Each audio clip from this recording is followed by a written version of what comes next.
2005 bikin LSM Badan Wakaf Al-Quran. Waktu itu kegiatannya masih sangat sederhana, fundraisingnya teman-teman itu sholat Jumat, orasi gitu di depan, setelah sholat Jumat orasi, presentasi di depan.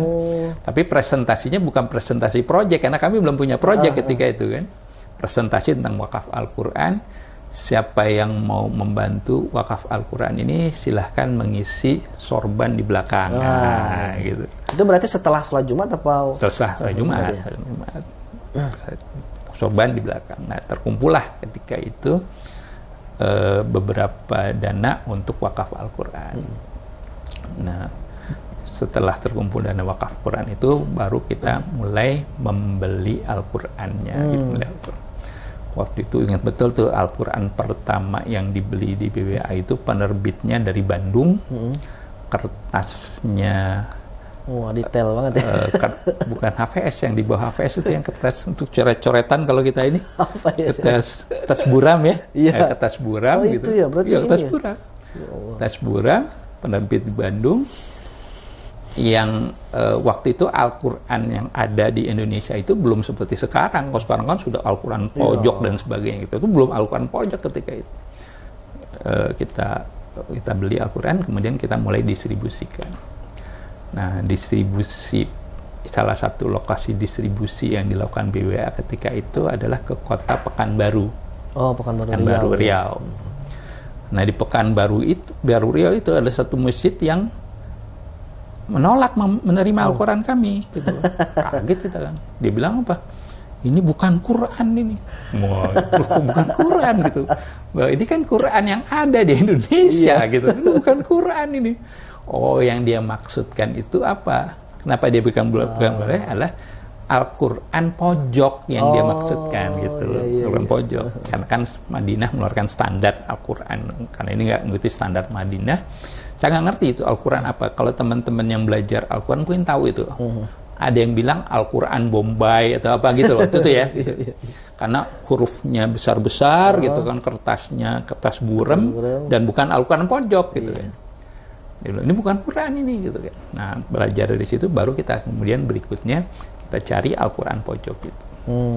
Nah, tahun 2007 itu kegiatan BWA sudah menyertakan proyek yang pertamanya Al-Quran wakafnya itu untuk Papua tahun 2007 itu. Nah, ketika itu Al-Qurannya sudah lebih baik lah, sudah menggunakan kertas Quran paper dan Al-Quran pojok. Kita distribusikan di Papua Barat tahun 2007 itu. 2007 Al-Quran untuk Papua, 2008 Al-Quran untuk Papua, 2009 Al-Quran untuk Papua. Masya Allah. Nah, begitu 2009 itu teman-teman di fundraising itu mulai mengajukan usulan ke manajemen BWA. Bisa nggak proyek BWA ditambah, tidak hanya Al-Quran untuk Papua. Kenapa memang? Karena kami sudah akan presentasi lagi ke masjid yang dulu kami pernah presentasi Al-Quran wakaf untuk Papua. DKM-nya bertanya, Anda mau presentasi apa?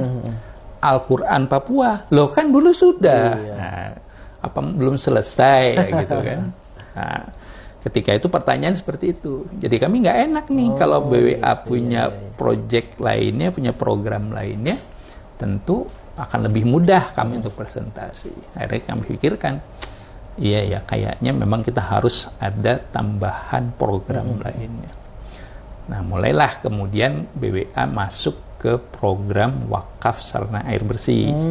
Ketika itu, proyek pertamanya itu di Banten, di Kecamatan Pontang, Banten Utara. Ada satu pesantren yang masukkan proposal minta dibantu air, pesantren itu. Ketika kami survei ke sana, itu desanya itu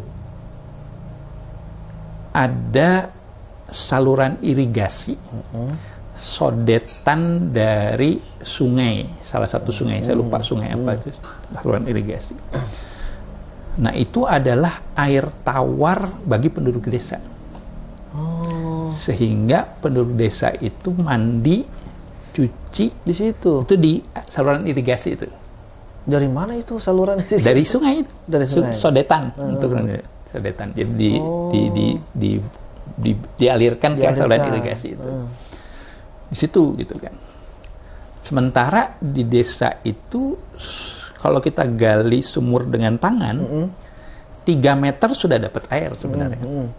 Tapi airnya payau, kekuningan, warnanya kuning-kuningan, sama agak bau, gitu loh. Sementara proposal yang masuk adalah air bersih, minta dibantu air bersih. Waduh, gimana ini caranya dapetin air bersih? Pasti kita ambil dari saluran irigasi untuk pesantren, gitu kan. Nah, di belakang pesantren itu ada sarang burung walet. Yang punya orang Jakarta. Oh, yang kayak di tempat gedung-gedung. Yang gedung gitu tinggi ya? itu, tinggi. bangunan tinggi gitu, sarang burung walet. Nah, sarang burung walet itu untuk menjaga kondisi dalam sarang itu perlu ada air di dalamnya, air untuk menjaganya.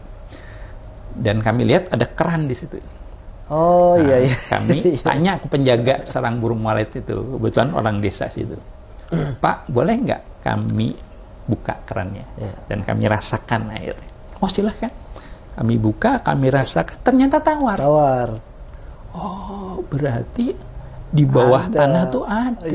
Nah, kami tanya ke penjaganya, dulu berapa meter ini sumur ini gitu, dalamnya ngebornya 97 meter, gitu kan. Oh, berarti di bawah ada solusinya. Akhirnya kami membuat sumur bor di desa itu.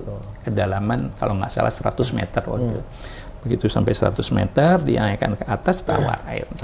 Kami salurkan ke pesantren Satu Toren untuk warga di kiri sebelah jalan kiri jalan itu Satu Toren, di kanan jalan Satu Toren. Kami salurkan pipanya itu lewat bawah jalan itu, tembus ke seberang jalan. Jadi ada 3 toren ketika itu. Alhamdulillah tuh ketemu itu solusinya. 3 bulan kemudian kami datang lagi tuh ke desa itu. Itu kami pikir adalah kami telah memberikan solusi terbaik bagi warga desa. Gitu kami ke desa itu 3 bulan kemudian, kami lihat kok warga desa masih nyuci dan mandi di saluran irigasi gitu. Kenapa dia tidak ngambil kan udah ada air tawar yang rasanya tawar gitu kan? Kenapa nggak dia manfaatkan itu? Terus kami tanya ke warga di sana, Pak, kok warga di sana masih mandi dan nyuci di saluran irigasi? Kenapa nggak ambil air dari toren itu bawa ke rumah? Apa jawaban warga itu? Kami nggak punya kamar mandi, Pak. Oh, jadi ternyata solusi toren itu hanya dipakai untuk minum dan masak, tidak untuk mandi dan nyuci. Karena mereka nggak punya kamar mandi. Itu karena BWA ketika membuat proyek air yang pertama itu kita nggak melakukan assessment dulu. Kita langsung gali sumur, kita bagikan ke 3 toren, selesai. Ternyata nggak punya kamar mandi, gitu. Nah, itu pengalaman kami di air bersih yang pertama. Terus berjalan BWA itu sekarang ini kami punya 8 program. Oh, 8 program. 8 program. 5 program wakaf, 2 program donasi, dan 5 program wakaf, 2 program donasi, dan 1 zakat. Program zakat. Peer to peer itu. 8 program ya. 8 program. Jadi 5 wakaf, 2 donasi, 1 zakat. 8 program. Berkembang berdasarkan perkembangan BWA tentunya. Kurang lebih begitu. Begitu ya.